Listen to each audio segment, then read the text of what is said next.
Bueno, bienvenido Martín, gracias por acompañarnos en esta nueva entrevista que hacemos por los 10 años de la comunidad CIAS, del CIAS que generó este ciclo que tiene la idea de generar diálogos entre jóvenes de distintas tradiciones políticas y dirigentes que protagonizaron las últimas décadas de la política nacional argentina. Para nosotros es muy interesante poder charlar con vos hoy porque por una cuestión también generacional, pudimos ver cómo protagonizaste momentos bisagra de la política argentina. Una de ellas, bueno, como ministro de Economía durante la crisis del política del año 2008 con la 125, que marcó un cambio de rumbo del ciclo político más prolongado e importante por ahí del siglo XXI argentino. También como un dirigente político que en 2 ocasiones estuvo muy cerca de arrebatarle la ciudad al PRO, que es su histórico bastión. Y también vamos a charlar un poquito de vos en tu rol como embajador en Estados Unidos durante el primer gobierno de Donald Trump, en este momento que vive la política internacional con este segundo gobierno que está empezando suyo ahí en Estados Unidos. Así que quería agradecerte y agradecerle a todos los que están del otro lado por acompañarnos en esta charla. Un gusto y feliz 10º aniversario. Gracias. Yo sumo un poco también que nuestro ánimo de esta conversación es tratar de abordar un poco esta doble perspectiva, ¿no? Por un lado, además del conflicto y la crisis del 2008, en ese momento vos eras el ministro de Economía más joven de la historia argentina, entonces para nosotros eso también tiene un valor generacional, como un político joven protagonizando una época bisagra, y también porque has sido una persona que ha trabajado durante mucho tiempo al interior de las instituciones, y el CIAS es una casa que le da valor a ese rol de hombre de las instituciones. Entonces son como 2 cuestiones que nos interesa tocar. Y después, obviamente, bueno, ir al escenario político actual, que es un escenario rupturista, por llamarlo de una manera, por uno de reconfiguración del tablero, y nos interesa un poco recorrer, en función de tu trayectoria, cómo pensás o cómo imaginás el desenlace de este proceso, y también cómo se recupera la confianza en la política en un momento donde está tan bastardeada y tan desprestigiada como oficio. Nosotros en el CIAS es una casa de estudio que valoramos el oficio del político y muchos jóvenes de distintos partidos y distintas tradiciones, como decía Juan, acudimos ahí a adquirir nuevos conocimientos, a formarnos y también a, obviamente, entablar vínculos con políticos de otras tradiciones o de otros partidos. Así que con ese marco por ahí podemos empezar, y queríamos empezar preguntándote, en tu rol de economista también, por la economía. Se habla mucho de que más allá del drama social que pueda ocasionar la aplicación de un plan ortodoxo, como por ahí es el plan de estabilización de Javier Milei durante este primer año, que por lo menos en los primeros meses se tradujo en un aumento de la pobreza, de la indigencia, de pérdida de poder adquisitivo de los ingresos, había en la Argentina una distorsión tal de los precios relativos y un desequilibrio fiscal muy grande que urgía corregir, y nos dicen que urgía corregirse de inmediato, y que por ahí la manera más eficiente de hacerlo, o la más exitosa, era una política de shock donde vayamos rápidamente a un superávit fiscal, donde haya una suba muy acelerada del tipo de cambio, y que esta era la receta para hacerlo.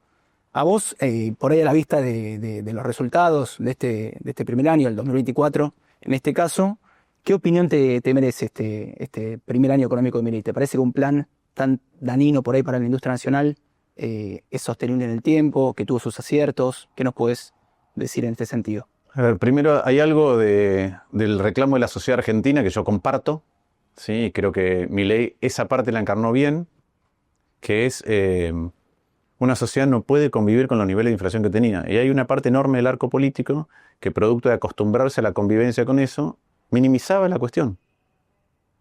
A mí cuando Lavagna era ministro de Economía, me convocó. Yo era ministro de Producción de la provincia de Buenos Aires y antes había estado en el Banco Central cuando hubo que lidiar con el rediseño de toda la estructura financiera, cambiaria y regulatoria del Banco Central, después de la caída de la convertibilidad. Cuando Lavagna me invitaba al 5º piso con su equipo, la preocupación era porque la inflación estaba cerca de ser 10% anual. 10% anual, ¿sí? Hubo un momento sobre el final del mandato de Alberto Fernández que era 12% mensual. Y hubo un siga-siga. Y yo creo que ahí, por ejemplo, el kirchnerismo no hace un mea culpa de la reintroducción de la inflación como problema en la Argentina.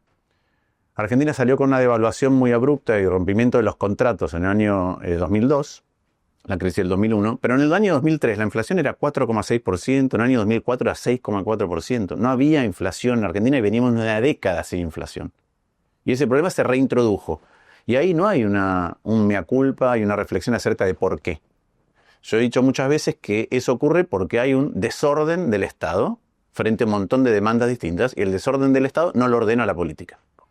Entonces yo creo que Milei, no importa si los simbolizó en estos tiempos de otro tipo de comunicación con la motosierra, con la casta, no importa por qué, pero se apropió de eso. Y yo creo que es algo positivo, que entendamos que una sociedad no puede prosperar con los niveles de inflación que eran tolerables para una enorme parte del arco político en la Argentina. El segundo elemento es, nosotros somos un país que a través de crisis, default, defraudaciones de todo tipo, a los jubilados, a los docentes, a los tenedores de deuda, es un país que tiene menos instrumentos de política económica que los demás. Otros países emiten y no pasa nada, otros países emiten deuda y no pasa nada. Argentina no puede, ergo necesita un tiempo largo de cierto ordenamiento fiscal, porque si no, esos instrumentos que otros países tienen no los tenés. Yo con la recuperación de esas dos cosas estoy de acuerdo. Ahora, ¿cómo fue el plan de Milei? Como muchos planes ortodoxos, que fue una devaluación muy abrupta y después un control de el ritmo de devaluación, es decir, del dólar y de la tasa de interés. ¿Qué hizo eso? La devaluación abrupta primero te sacó el valor de tu poder adquisitivo en tu ingreso, en tu salario, ¿sí? Todavía sigue, porque vos lo comparás con el índice total de precios y algunos recuperaron y otros no, y otros siguen muy debajo, pero en términos de tu poder adquisitivo, una vez que pagaste el alquiler, los servicios, la salud, la educación, te queda muy poco, ¿sí? Mucho menos que antes. Eso por un lado. Entonces eso obviamente quita demanda y acelera la baja de la inflación. Y por el otro lado hizo que tu stock valiera poco. Si vos tenías unos pesos ahorrados y los dejás en plazo fijo, la inflación es más alta que la tasa. Entonces tus ahorros valen menos. Si tenías dólares ahorrados, como la depreciación del tipo de cambio más baja que la inflación, tus ahorros en dólares valen menos. Entonces, ¿qué le pasa a la clase media y a la clase media baja? Lo que le pasa es que le cuesta más vivir. Y cada vez que saca de sus ahorros porque tiene un gasto imprevisto, porque no le alcanza, se da cuenta que consume mucho más de sus ahorros de lo que pensó que iba a consumir. ¿Qué le pasa a otra parte de la sociedad? La otra parte de la sociedad que tiene suficientes activos para estar invirtiendo en bonos o acciones, el año pasado le fue muy bien. Entonces, hay no solamente en la economía real, sino que en las sensaciones, hay una economía y una sociedad que camina a dos velocidades muy, pero muy distintas. ¿Qué pasa con todos los que han sido afectados?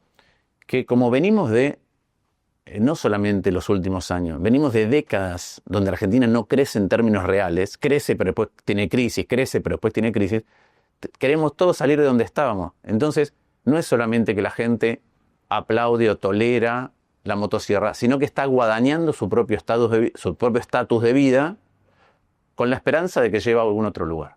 Entonces la pregunta es, ¿y vamos a algún otro lugar? Y ahí me parece que aparecen un montón de luces y sombras. Milei, una de las cosas que hace es, sinceremos la verdadera productividad de la Argentina. Entonces, vamos a sacar ayudas, inclusive cosas que son de largo plazo. Por ejemplo, no le interesa la educación, que es una ayuda enorme a la hora de un aparato productivo, de una combinación. No le interesa la educación, no le interesa la infraestructura, que es vital para ser más productivo. Vamos a sincerar la productividad. Entonces, bueno, a ver, ¿quiénes son productivos? En la Argentina el campo, en la Argentina hoy por hoy gas y petróleo, en la Argentina la minería, pueden competir internacionalmente, no solamente son productivos, son competitivos internacionalmente. A eso los voy a ayudar, eso es lo que dijo, y eso fue el RIGI. ¿Quiénes son intermedios? Son productivos, pero depende de las condiciones de la Argentina, son competitivos internacionalmente. A esos los voy a dejar a la buena de Dios. ¿Y qué voy a hacer con los que no son productivos? A esos les voy a hacer la vida más difícil. Yo creo que Argentina necesita un sinceramiento de qué es productivo, qué es no, y qué no, porque si no, no puede tener un plan de cauce o de integración global. Pero me le agrego una etapa adicional a eso, que es, y les voy a hacer la vida mucho más difícil a todos, que es, voy a apreciar el tipo de cambio. Claro. Entonces, el que estaba en el medio lo va a hacer improductivo. Y yo creo que eso se va a pagar en desempleo, se va a pagar en intranquilidad. La gente hoy está más tranquila porque no tiene que andar pensando hasta cuándo le alcanza el sueldo o cuánto valen las cosas, porque más o menos tiene una referencia. Pero hay otra intranquilidad, que es qué va a pasar con mi estatus de vida, con mi capacidad de llevar adelante una vida familiar con cierta tranquilidad para mis hijos, para mí, sobre todo si además aquellas cosas que son importantes para el futuro o vitales son inclusive mucho más caras. la salud, la educación, o si desprestigia las universidades y entonces alguien que quiere formarse o quiere que sus hijos se formen dice, bueno, ¿y qué va a pasar con las universidades a futuro? Eso creo que es lo que está pasando. Esa es una sociedad que corrige algunas cosas que se tienen que corregir, pero lleva en un sendero que no es el tipo de sociedad en el que yo quiero vivir. Claro. Perdona, quiero una cosa más. Dicho por expertos, Dani Rodríguez, experto de crecimiento, cuando vos perdiste capacidad estatal de hacer política productiva, la mejor política productiva es tener un tipo de cambio competitivo.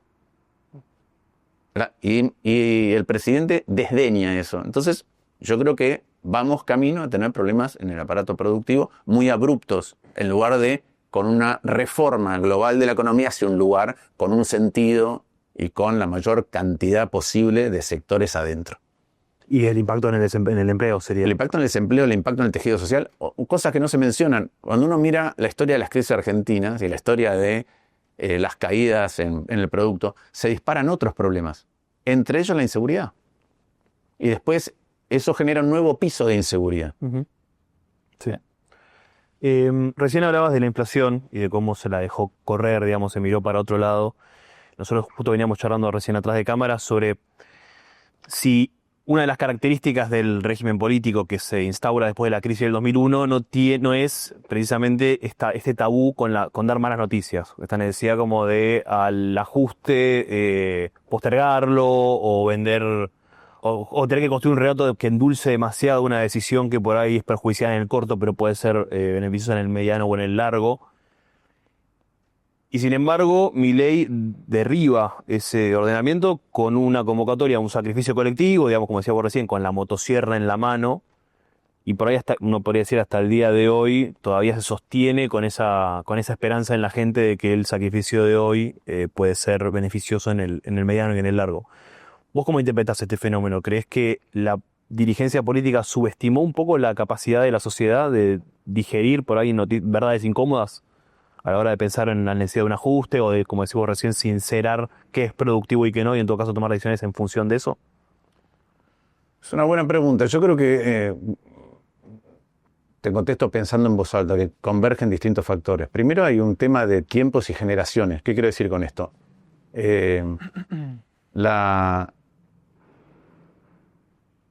La recesión, la Gran Depresión que vivió Argentina desde el año 98 hasta el 2002, donde no había inflación, ¿sí?, hizo que en términos de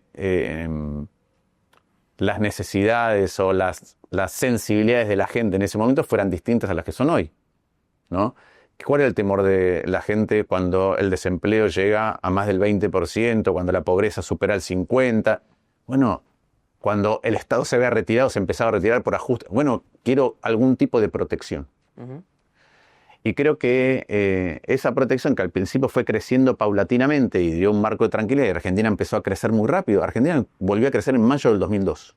Kirchner asume un año después de esto. Uh-huh. Y al principio, ese crecimiento se podía dar dentro de un orden. Después hubo alguien que empezó, bueno, tratemos de dar buenas noticias todo el tiempo, en el medio de una economía que le costaba más brindar esas buenas noticias, y se desordenó el Estado, se desordenó la economía, se desordenó la inflación. La sensibilidad, después de convivir con 12% de inflación mensual, ya no es la de la generación, porque ya pasaron 20 años, o un poco más, de la generación que salía de una hiperdepresión y que quería provisión de cosas. Ahora la sensibilidad es, el Estado, a través de la inflación, me está desordenando cotidianamente todo, y nadie durante 20 años pudo encontrarle, o tuvo la voluntad real de encontrarle una solución a este problema. Entonces la demanda es distinta. Dicen, bueno, si me sacan esto, piensen lo que si yo recorrí la ciudad de Buenos Aires arriba abajo, encontré fenómenos que nunca había visto en mi vida, y eso que cuando yo tenía 18 viví la hiperinflación, pero en ese momento por ahí no tenía capacidad de escuchar este tipo de cosas. Ir a un comercio dentro de un barrio popular y preguntarle al comerciante cómo estudia. Bueno, a la mañana me levanto y miro en los mayoristas cuánto vale el stock que tengo, porque si no sé a qué precio venderlo. O alguien que me dijera, cuando me vienen a comprar lavandina, si me compran 1 litro, la vendo. Si alguien viene y me dice, te compro 20, no la vendo, porque quiere decir que sospecho que la estoy vendiendo muy bajo. Cuando en cualquier lugar del mundo, si te compran 1 litro, estás contento, si te compran 20, estás feliz y exultante. Bueno, estas son las anomalías cotidianas que produce la inflación y eso genera un hartazgo. Entonces, creo que había mucha más voluntad de decir, bueno, realmente podés terminar con esto. Si terminás con esto, estoy dispuesto a hacer un sacrificio. Bien. ¿Y cómo es que la política no lo venía viendo? Porque hace rato que veníamos arrastrando una inflación. ¿Qué lectura haces? Porque yo creo que, primero, hubo toda una generación política a ver, yo vengo hablando del problema hace mucho tiempo y del desorden del Estado, quizá con, no sé cómo llamarlo, de una manera menos estridente que Milei. Y he dicho 1000 veces que en la ciudad se gastan un montón de cosas que son ridículas para las necesidades que existen en otros ámbitos y que había que reordenar el Estado. Ahora, ¿qué pasó? Hubo un momento que un montón se subieron a esa moda. ¿Qué quiero decir con esto? El gobierno de... ¿A qué moda? En el cambio generacional es, bueno, lo que tenemos que hacer es que provee al Estado y ser más progresistas, ¿no? ¿Por qué digo esto? Porque eso lo hizo primero Kirchner cuando había mucho más margen para hacer eso, porque Argentina crecía, rebotaba. Después ya lo hizo sin dinero, entonces empezó, bueno, me lo regaló de golpe la soja a partir del año 2005. Después cuando me lo sacó la soja por la crisis, fui a buscar los fondos de FJP. Después cuando se me acabó eso, entonces fui a buscar emitir dinero y así generamos una dinámica inflacionaria muy alta. La Argentina generó una dinámica inflacionaria muy alta. Pero fíjense cómo el estado de ánimo colectivo, por ahí inadvertidamente, porque vienen olas por cuál es el problema que te marcó en determinada etapa de tu vida biológica o tu vida política. Fíjense, por ejemplo, que hubo un momento en que el PRO, yo he dicho que el PRO era un partido de derecha o centro-derecha, y antes se enojaban. Y cuando fueron gobierno aumentaron los planes y expandían cosas, y lo mismo en la ciudad. Entonces había una cosa del estado de ánimo del momento que no quiero decir cosas que son inconvenientes. Yo he debatido, por ejemplo, me han tocado varios debates, pero uno recuerdo que era con Heller y con Sturzenegger, y después Sturzenegger dio una conferencia afuera y dijeron, a mí Durán Barba me dijo que no hablara de los problemas reales y sus soluciones. Bueno, hay algo de eso que han hecho muchos, porque era la manera, no demos mala noticia, demos buena noticia, no digamos la verdad en campaña, en lo que muchos cayeron. Yo nunca he hecho eso porque digo lo que pienso. Una falta de audacia también, ¿no? De parte de... Sí, en otro momento, quizá porque falta de audacia, especulación, excesivo coaching, pero por otro lugar porque percibían que ese era el estado de ánimo social. Claro. Y no percibieron que hubo un corte abrupto con eso y se quedaron pedaleando en el aire y de golpe apareció Milei. Claro. Queríamos llegar un poco a tu rol como presidente del Partido Radical. Nuestra duda por ahí más general es qué nivel de prioridad le asigna, porque recién mencionabas como 2 modelos de desarrollo posibles, ¿no? El modelo de una economía primarizada que solamente se apalanca en función del ingreso de divisas del sector hidrocarburífero o de la minería o del campo, en este caso, digo, las pampas húmedas que va descubriendo en Argentina, como es el caso por ahí de Vaca Muerta. Pero ese es un modelo de desarrollo que para vos te parece que daña al sector intermedio, que imagino que te referías a la industria nacional, y por lo que vos decís, el radicalismo apuesta a la industria nacional, a la educación, a la ciencia, a la tecnología, y un país que se desarrolle también en función de esas palancas. ¿Qué nivel de prioridad le asigna hoy la UCR a resolver sus conflictos internos ideológicos? Y también si hay concepción en este modelo de desarrollo que por ahí me parece que vos empezabas a expresar. A ver, primero, para hilar un poco fino algunas cosas que vos decís, yo creo que y hay una revalorización por muchos motivos distintos de la necesidad de tener industria en el mundo. Es lo que está haciendo Trump, es lo que está repensando Europa, es lo que hace China. China produce 1/3 de la manufactura del mundo. Sí. En cualquier tipo de conflicto, no importa si es un conflicto bélico, no importa si es una crisis epidémica, ¿no? Una pandémica, la capacidad de abastecerse es sumamente importante. Y eso es algo que durante un momento en la tesis de los 80 es saltemos pasos y vayamos a los servicios, que es donde van naturalmente las economías, pero hoy hay una revalorización de la industria. Ahora, no es cualquier industria. Cada vez que nosotros protegemos algo que otros hacen mejor, los consumidores pagan el costo.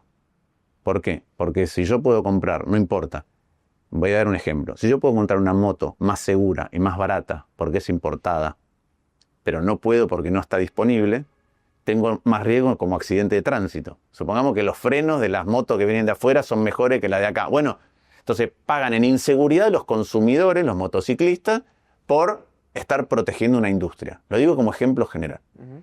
¿Qué han hecho los países que han ido en la dirección de industrialización correcta muy rápido?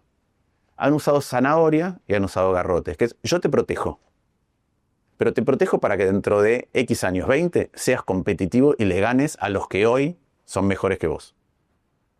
El ejemplo en la industria automovilística japonesa. O es el ejemplo de los Samsung y Hyundai de Corea. O sea, no te protejo porque sí, porque si no te tengo que proteger para siempre. Entonces, Argentina hace protecciones para siempre. Y en esas protecciones para siempre hay abusos de los empresarios y hay costos de más que pagamos los consumidores. Entonces, yo creo en la protección, pero creo en una protección que sea activa en términos de que tus industrias terminen siendo exportadoras, porque si no es imposible. ¿Cuál es el primer paso de eso si tu país no tiene un sistema financiero que pueda direccionar dinero hacia un lugar, industria que pueda proveer? ¿Cuál es el primer paso para hacer una política industrial que sea homogénea y justa? El primer paso es tener un tipo de cambio competitivo. Eso también lo han hecho esos países. Lo ha hecho Taiwán, lo ha hecho Corea, lo ha hecho Japón. Bueno, esa es una discusión que hoy está ausente. No está ausente, ¿qué quiero decir? El gobierno dice que no tenemos un atraso cambiario. Muchos sectores productores dicen tenemos un atraso cambiario. Muchos economistas decimos hay un atraso cambiario. Pero es una discusión que hoy por hoy está enmarcada solamente en lo financiero. ¿Puedo acumular reservas o no? Yo digo, ojo, porque hay una contracara productiva y de orientación general de hacia dónde podemos ir con nuestro entramado, nuestro tejido industrial, que está ausente ahí. Entonces yo no quiero protecciones para siempre, no quiero protecciones arbitrarias. Entonces la primera capa de la protección es esa. Entonces yo lo miro así, la política industrial, miro así lo que deberíamos estar debatiendo en todos lados. ¿Qué veo en el radicalismo, en el PRO, en la Libertad Avanza, en el peronismo? No hay debates de profundidad, ya no hay debates, ya no hay congreso de Parque Norte, como hizo el radicalismo, como hizo Alfonsín en su momento, y digo, bueno, así es como nos imaginamos. Ya no hay densidad política. Yo creo que el CIAS hace un muy buen trabajo de eso entre los dirigentes jóvenes. Pero yo voy a ser sincero, no es que yo me siento con mis pares, con gobernadores o con diputados o con senadores, y esto está en el nudo de la cuestión, probablemente porque vivimos de urgencia en urgencia. Pero no hay muchos lugares donde esto se piensa en profundidad. Se piensa como reacciones. Si se atrasa el tipo de cambio, decimos, che, ojo con esto. Pero no hay un consenso político de, bueno, a ver, nuestra política industrial va primero por no queremos crisis abrupta, no queremos que sean ciclos intensos porque toda la volatilidad genera daños enormes. En el crecimiento, en el tejido social, en el eslabonamiento productivo, en la inseguridad, en la psiquis nuestra. Entonces, primero necesitamos estabilidad. Segundo, necesitamos, para crecer con determinada inclusión y capacidad de proyectarnos en el futuro, necesitamos un tipo de cambio competitivo. Esto para mí, la verdad, los partidos no lo están debatiendo urgencias. ¿No te parece, Martín, igual que más allá de que esa discusión está ausente hoy en la mayoría de los partidos políticos, el radicalismo tiene una particularidad mayor que es, por ejemplo, digo, llevándote también a tu rol de senador, en el Senado el PRO suele acompañar, por una cuestión de seguidismo general, lo que marca en este momento el oficialismo, y el peronismo más o menos, con sus discusiones internas, también con sus cuestionamientos a la conducción política, se termina bloqueando y vota en general más o menos parecido la mayoría del bloque. En el radicalismo se ve, por lo menos de afuera, una escisión no escrita entre el partido y después su expresión institucional, que es el bloque.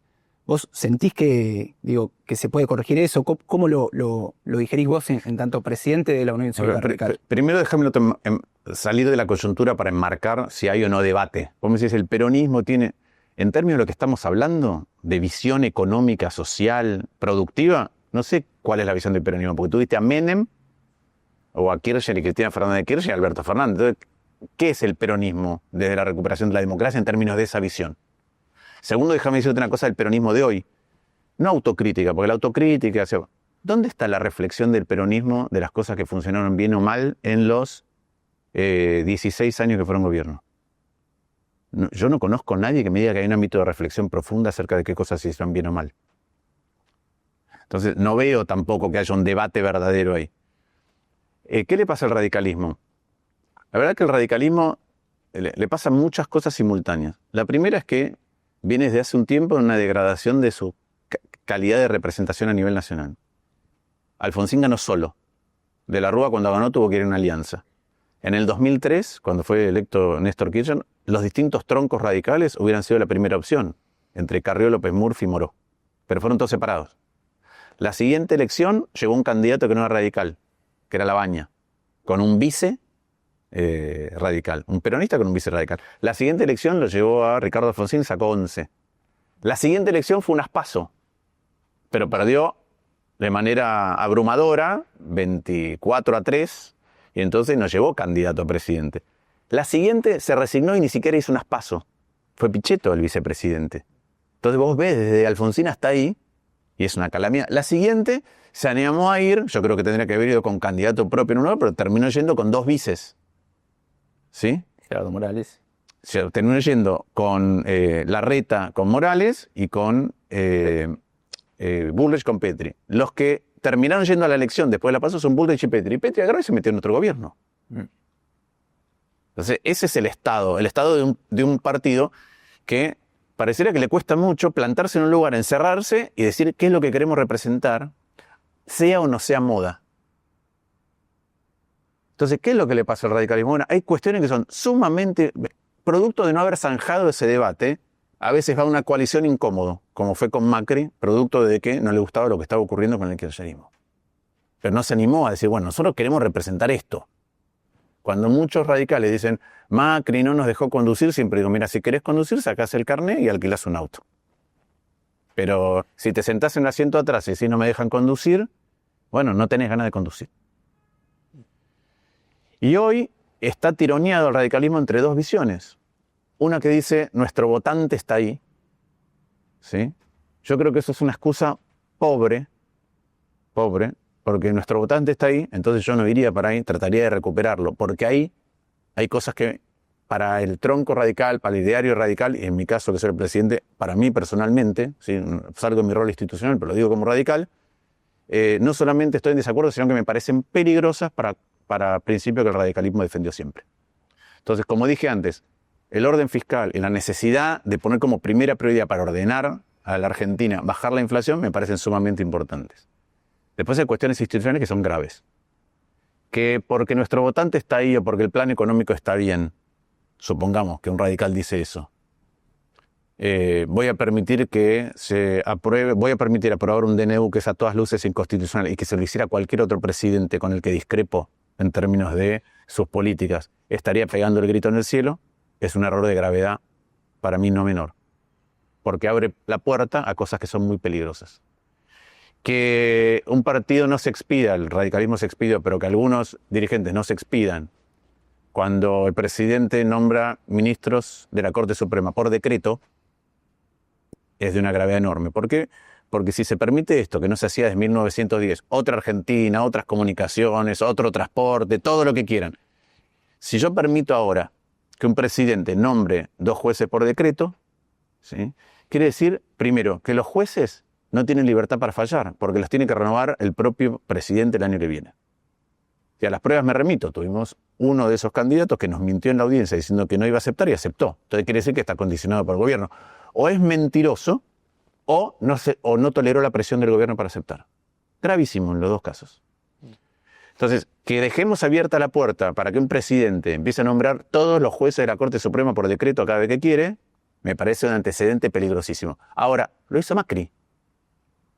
Cada una de las degradaciones que permitimos llevan a una situación cada vez más compleja del punto democrático de la división de poderes y la república. Entonces yo creo que no importa que hay parte del votante que diga, bueno, voy a hacer un sacrificio y hay ciertas cosas del plan económico, lo que dice Milei me gusta. Esto no puede estar supeditado a eso. No puede ser que los radicales digan, bueno, no digamos porque nos saca plata, no digamos porque nos fustiga por las redes, no digamos porque nuestro votante está ahí. En esto nos tenemos que plantar. Y hay algunos que lo ven distinto. Y esa es una tensión muy grande que está teniendo el partido.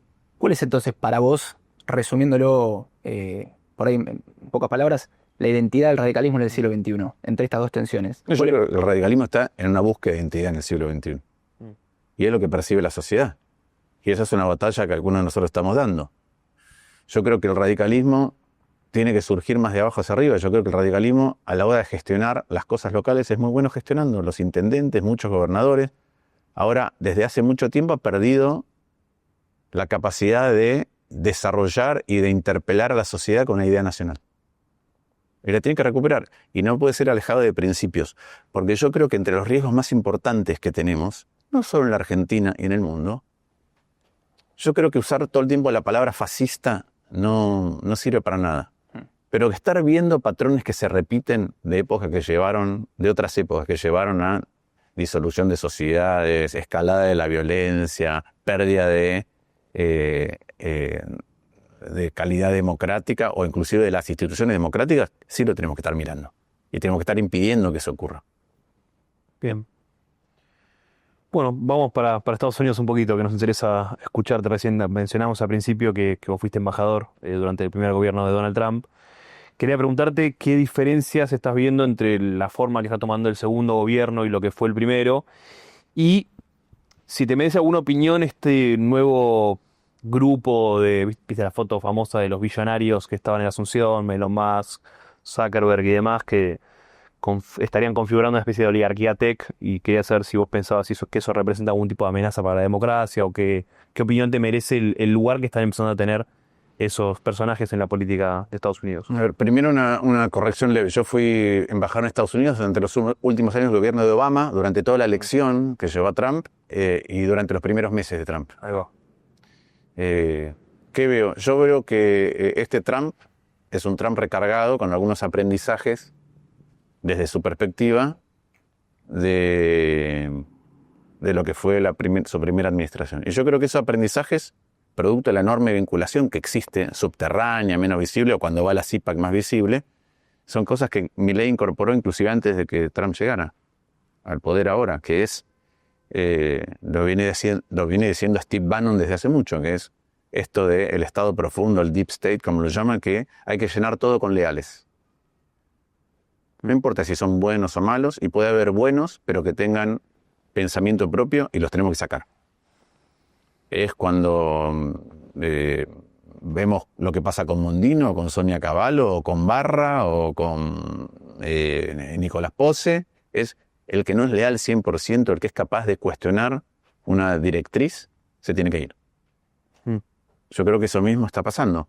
Y para mí eso es una degradación de la capacidad estatal a futuro muy grande. Porque no hay nadie que se anime a decir, che, acá estamos cometiendo un error, o esto no es lo que Argentina siempre hizo. Entonces terminan siendo las relaciones exteriores una materia casi de postura personal. Ya nuestra región es muy volátil en su política exterior, Argentina es muy, muy volátil en su política exterior porque la subordina a la política interior, y esto le agrega una cuota de personalismo que la hace inclusivemente mucho más volátil a través del tiempo. Yo creo que eso es un riesgo. ¿Qué creo que Trump también aprendió otra vez uso la palabra aprender desde el punto de vista, entre comillas, diciendo que no me terminó de funcionar? El primer Trump era un Trump que cuando trataban de glosarlo en términos más académicos, era un Trump que básicamente venía a cuestionar que tres pilares importantes de la política exterior estadounidense habían dejado de funcionar, que eran el multilateralismo. Entonces China entró en la OMC y eso fue un problema para Estados Unidos. El segundo es Europa es nuestro aliado. Y el tercero es las empresas estadounidenses. El multilateralismo, como dije, tiene el problema de China. Europa, para Estados Unidos, ya es débil. Y la verdad que estamos viendo una pérdida de densidad política, geopolítica de Europa muy alarmante. Y la tercera, que decían aquellos que interpretaban a Trump, es las empresas estadounidenses ya no son estadounidenses. Son multinacionales que tienen la plata en otro lugar, pagan impuestos en otro lugar. Y entonces voy a revertir eso. Ese fue el primer Trump. El segundo Trump es, voy a usar el poder de la presidencia, inclusive en los márgenes de la Constitución, en los bordes de la Constitución, para forzar cosas. Para forzar dar de baja programas, como se hace acá, para forzar a que haya leales en otra cosa, para forzar tener una Corte Suprema que sea más afín a mí, para forzar a que las empresas hagan las cosas que yo quiero, se radiquen donde yo quiero, para forzar a que socios o enemigos o países indiferentes conmigo sigan mi agenda, como puede ser si es la agenda migratoria, entonces Colombia, Canadá, México, empiezo a forzar. Si me interesan recursos naturales, no me importa el destino de Ucrania. Entonces, los americanos, en inglés dicen weaponize, voy a convertir estas cosas que tengo en armas para una geopolítica distinta. Eso lo que genera es una tensión desmedida en todos lados en el mundo. Y trae reminiscencias de otras épocas, de los conflictos que llevaron a la Segunda Guerra Mundial, las tensiones que llevaron a la Segunda Guerra Mundial. ¿Qué pasa con los empresarios? Bueno, en el momento en que vos tenés la presidencia estadounidense, con todo lo que implica, ¿sí? Si acá Milei usa la CIDE o ARCA, es decir, AFIP o la inteligencia, para sustentar sus políticas, inclusive para disciplinar internamente, igual que las redes o el financiamiento espurio. Bueno, imagínate si un presidente decide hacer lo mismo en Estados Unidos. Y si además eso genera, entre otras cosas, que muchas empresas y empresarios que antes pensaban distinto se acerquen por conveniencia o por temor. Y entonces esas empresas también se transforman en un arma, en ese mismo sentido, un arma de disuasión, en un arma de difusión, en un arma de amedrentamiento. Bueno, es un escenario complejo, ¿sí? Y cuando vos mirás las empresas, particularmente de punta tecnológica, que son las que están a cargo desde la comunicación de hoy, la interacción entre los humanos de hoy, más la inteligencia artificial, ves a disposición del presidente en connivencia con un presidente una estructura de poder fenomenalmente grande. Otra vez, no. Y además creo que entre muchos de ellos, cuando uno lee, cuando uno los escucha, hay una visión, no sé si anti, pero ademocrática de la vida. Esto de unos pocos iluminados que tenemos mucha información y ahora con nueva tecnología en realidad podemos decidir cómo diseñar una sociedad que sea mejor para aquellos que sean capaces de sumarse a esa sociedad. Lo cual también me parece peligroso. Ahora está claro, porque no solo es Estados Unidos, sino en distintos lugares del mundo, que las instituciones, la Constitución, no la letra de la Constitución, sino las instituciones que modelan nuestra vida en común, para llamarlo de alguna manera, nuestros acuerdos constitucionales, digo escritos o no, que vienen de larga data, están siendo cuestionados y tienen falencias para reordenar la vida futura. Y que entonces estamos en un momento de crisis donde eso se está poniendo en cuestionamiento. ¿Cómo pasó? Hace 100 años. ¿No? Y no sabemos qué va a emerger de esto. No sabemos si de estas tensiones que decimos emerge un nuevo orden que se sobrepone al que ya tenía y las remodela, o si primero llevan una crisis para remodelarlas. Pero la sociedad está como pulsando por eso. Esto lo tenemos que cambiar. No está encontrando el camino. Por ahí el camino son conflictos más grandes. Por ahí el camino son crisis más grandes. O por ahí es que una facción se impone sobre otra y, yéndose de los cánones democráticos, regenera ese acuerdo social. No lo sabemos. Con respecto a las empresas tecnológicas, yo creo que el libro, por más que no tiene propuestas claras, pero el libro de Varoufakis, que se llama Tecnofeudalismo, es un muy buen texto para analizar qué es lo que hacen estas empresas y la enorme capacidad que tienen. Sí, me parece que también, vos lo mencionabas recién, ¿no? Las debilidades de Europa también fueron sedimentando por ahí el terreno para que aparezcan nuevos proyectos de alt-right, se dicen, de nuevas derechas. Y eso, me parece que en convivencia con el gobierno de Trump o con el gobierno de Milei, un poco delata o nos debería encender una señal de alerta de que es un mundo que esa respuesta que vos mencionabas no la está encontrando por el lado de las concertaciones democráticas o de las alternativas progresistas. Para cerrar un... Sí, dos reflexiones sobre eso. Primero, insisto, cuidado porque estas cosas ya las hemos visto, ¿no? Cuando uno mira a Estados Unidos preguerra, ¿sí? Henry Ford era antisemita y pro-nazi. De la misma manera que cuando uno mira el entramado comunicacional, en esa época los diarios tenían mucha tirada en Alemania, ¿sí? Si no recuerdo mal, alrededor de 20 millones de ejemplares, ¿sí? Y el entramado industrial era poderoso. Y si uno mira qué pasó con Thyssen, si uno mira qué pasó con AG Faber, son todas empresas que en un momento dijeron, no vamos con Hitler. Entonces, ojo, porque algunas de estas cosas, uno no quiere ser alarmista, pero tampoco me parece que hay que decir, no, en el fondo no es tan grave. Hay que mirarlo con un ojo muy atento. Por eso yo digo, el DNU 70 y los jueces de la Corte Suprema por decreto no son como, es un pasito más. Van sentando precedentes para otra cosa mientras la sociedad se distrae con noticias menores. ¿Sí? Que es como habitualmente se dejan pasar estas cosas. Eso por un lado. Por el otro, vos decís, la debilidad de Europa, a ver, por ahí hay que pensarlo al revés. Yo creo que Europa, producto de la Estados Unidos por condiciones geográficas, por un montón de cuestiones, es un superpoder. Ustedes piensan que los países que tienen una condición geográfica donde son pasibles de tener amenazas alrededor, tienen siempre más debilidades. Estados Unidos es una mega isla en términos de capacidad productiva de recursos naturales, que está siempre preservado de todo. Sí. Hizo la guerra contra México, sentó la frontera más abajo y arriba tiene Canadá. Pues no tiene ningún otro riesgo en ningún otro lugar. ¿Sí? Entonces, ha generado una potencia industrial, una potencia tecnológica, una potencia académica de innovación gigantesca, con muchos recursos naturales. Europa es un entramado totalmente distinto, que cuando las escalas que se necesitan para ser superpotencia son las de hoy, la fragmentación de Europa, a pesar de que lo trate de aglomerar todo en la Unión Europea, tiene muchas debilidades. Y cuando te emerge China como potencia con características similares, menos en términos geográficos, pero sí en potencia poblacional y de recursos naturales, Europa pierde densidad rápidamente. Ahora, no es por Europa que tenemos los riesgos nacionalistas. Yo lo pensaría al revés. Me haría la pregunta de ¿qué pasa que este fenómeno sea sincrónicamente en un montón de lugares del mundo?